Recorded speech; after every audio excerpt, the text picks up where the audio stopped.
ఉత్తరాఖండ్లో దేవీ దేవతల విగ్రహాలను నాట్యం చేయించడం మనకు కనిపిస్తుంది. శివుడు పార్వతీదేవితో కలిసి కైలాసానికి వెళుతున్న సందర్భంలో ఈ దారి గుండా వెళ్లాడని భక్తుల నమ్మకం. చూసారా ఈ పాదం 11వ నంబర్. ఈ ఆకారం చూసి ఆనాటి మనుషులు ఎంత భారీ సైజులో ఉండేవాళ్ళు మనం అంచనా వేసుకోవచ్చు. ఈ రోజుకి ఆ ప్రదేశాల్లో ట్రెక్కింగ్ చేస్తే ఇలాంటి 3 ప్రత్యేక ప్రదేశాలు కనిపిస్తాయి. ఇది మిస్టీరియస్ లేక్. ఇందుకు సంబంధించి అనేక కథలు మనకు వినిపిస్తాయి. ఒక ప్రదేశం గురించి, ఒక ప్రాంతం గురించి, అక్కడి విశేషాల గురించి, అక్కడి ప్రత్యేకతల గురించి, అక్కడి సంస్కృతి వారసత్వం గురించి తెలుసుకోవాలనుకుంటే ఖచ్చితంగా స్థానికుల కథనాలు మనం తెలుసుకుంటే, స్థానిక కథనాలు మనం వింటే అనేక విషయాలు మనకు తెలుస్తాయి. ఈరోజు వీడియోలో హిమాలయాల్లోనే అందమైన ప్రాంతం ఉత్తరాఖండ్ గురించి తెలుసుకుందాం. ఈ ప్రాంతాన్ని దేవభూమి అని కూడా పిలుస్తారు. ఇక్కడ ప్రాంతాల్లో గద్వాల్ని దేవకన్యలు విహరించే ప్రాంతం అని పిలుస్తారు. అత్రిలు వనదేవతలుగా చెప్పబడేవాళ్ళు. అత్రిలు అంటే వనదేవతలు అని అర్థం అన్నమాట. ఆ ప్రాంతం మొత్తం వాళ్ల రక్షణలో ఉండేది. తిహారీకి సంబంధించిన రాజు పగడ్వాల్ చాలా ప్రత్యేకమైన వ్యక్తిగా చెప్పాలి. ఆ రోజు అనేక ఎకరాల వ్యవసాయ భూమిని కానుకలుగా ఇచ్చేవాడు. కానుకలుగా ఇవ్వాలి అని అంటే డబ్బులిచ్చేవాళ్ళు కాదు, భూమిని కానుకగా ఇచ్చేవాళ్ళు. అలా బహుమానంగా వచ్చిన ఒక కుటుంబం కథ ఇది. భూమి చేతిలోకి వచ్చింది. ఆషాఢ మాసంలో వ్యవసాయపు పనులు చేసే కాలం అది. జీతూ సోదరుడు సోబు పండితుల దగ్గరకు వెళ్లి పంట కోసే రోజు కోసం ఒక మంచి రోజు చూడమని ఒక పండితుణ్ణి అడుగుతాడు.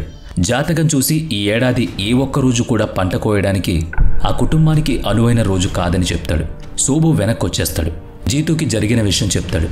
పండితులు చెప్పిన మాటనే తన తల్లికి కూడా చెప్తాడు.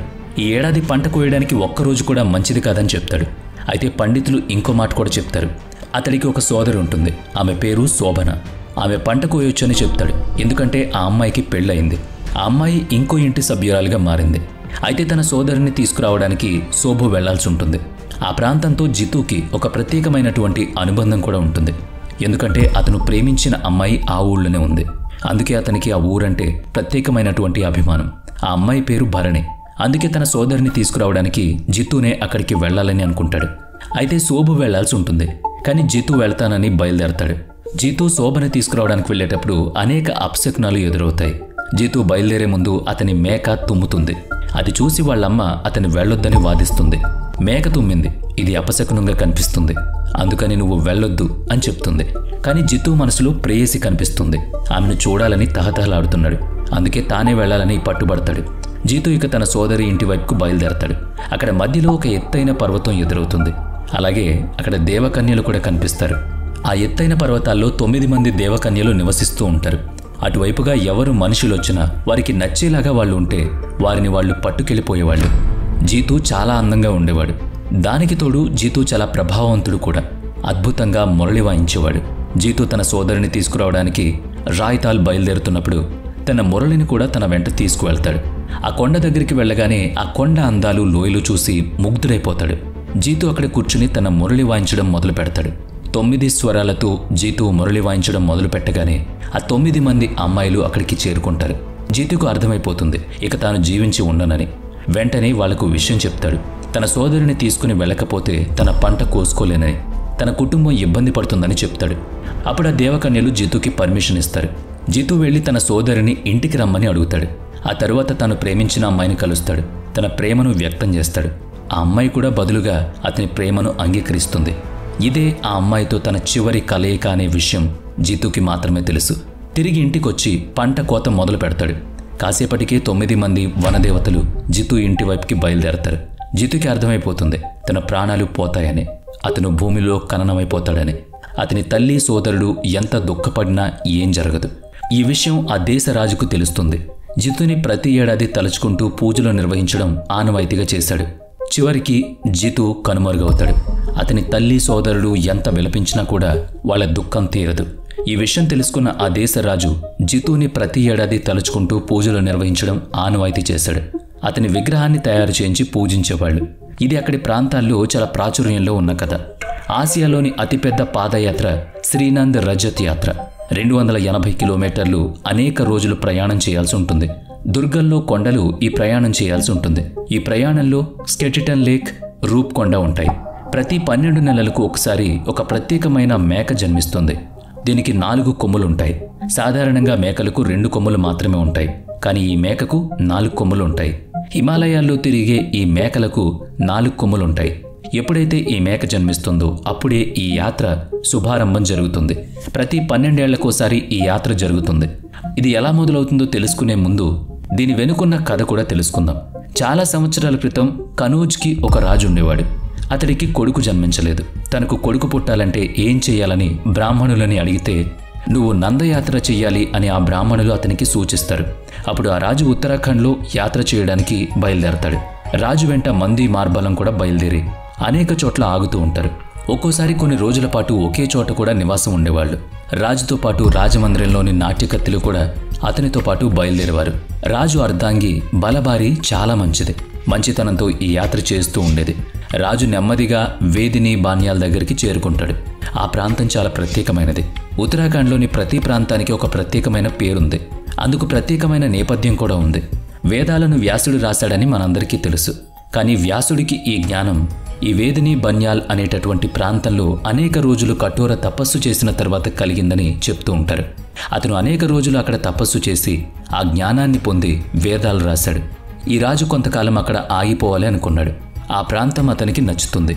మళ్ళీ అక్కడ కూడా రాజుగారు తనకి నచ్చిన పని చేస్తూ ఉంటాడు. నాట్యకత్తెలతో పాడించడం, డ్యాన్సులు చేయడం, ఎంజాయ్ చేయడం ఇదే చేసేవాడు.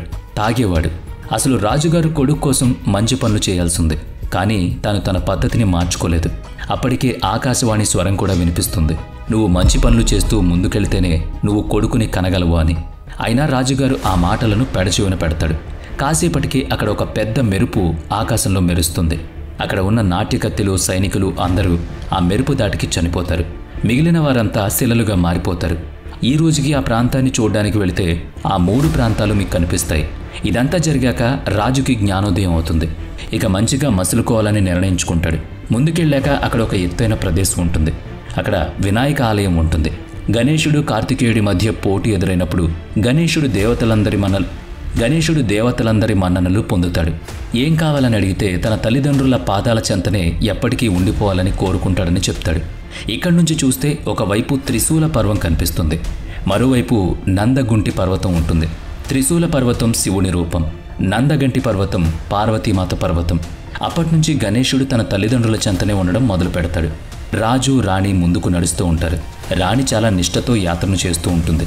ఆమె గర్భవతి కూడా అవుతుంది.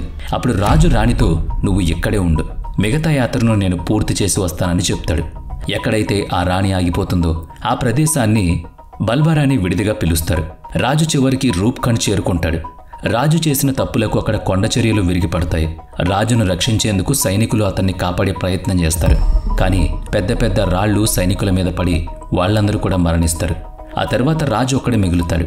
అక్కడి నుంచి రాజు తిరిగి తన రాజ్యానికి బయలుదేరిపోతాడు. అలా 12 ఏళ్ల సమయం పడుతుంది. అప్పటినుంచి ప్రతి 12 ఏళ్లకోసారి ఈ ఉత్సవం నిర్వహిస్తూ ఉంటారు.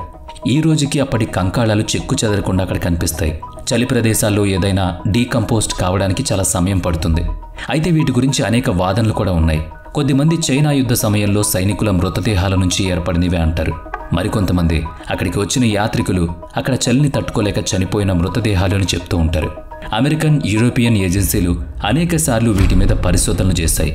వాళ్ళ పరిశోధనల ఆధారంగా తేలిన విషయం ఏంటంటే ఆ అస్థిపంజరాలు 700 నుంచి 800 సంవత్సరాలకు పూర్వపు అని వాళ్ళు తెలియజేశారు. 1960లో సర్వే ఆఫ్ ఇండియా ఒక రిపోర్టు విడుదల చేసింది. ఈ రిపోర్ట్ ప్రకారం ఆ అస్థిపంజరాల మెదడుకి బలమైన దెబ్బ తగిలినట్టుగా చెప్తూ ఉంటారు. స్థానిక ప్రజల రాజు కథకి ఈ రిపోర్ట్కి దగ్గర సంబంధం ఉంది. ఆ తర్వాత అది రహస్య ప్రాంతంగా మారిపోయింది. ఇక్కడ ఇలాంటి రహస్య ప్రాంతాలు అనేకం ఉన్నాయి. మీరు ఎప్పుడైనా ఉత్తరాఖండ్ యాత్రకి వెళితే ఇవన్నీ కూడా మీరు చూడొచ్చు. వీడియో నచ్చితే లైక్ చేయండి, షేర్ చేయండి. ఇప్పటి వరకు మన ఛానల్ని సబ్స్క్రైబ్ చేయనట్లయితే ఇప్పుడే సబ్స్క్రైబ్ చేసుకుని పక్కనే ఉన్న బెల్ ఐకాన్పై క్లిక్ చేయండి. నెక్స్ట్ వీడియోలో మళ్ళీ కలుద్దాం. Thanks for watching.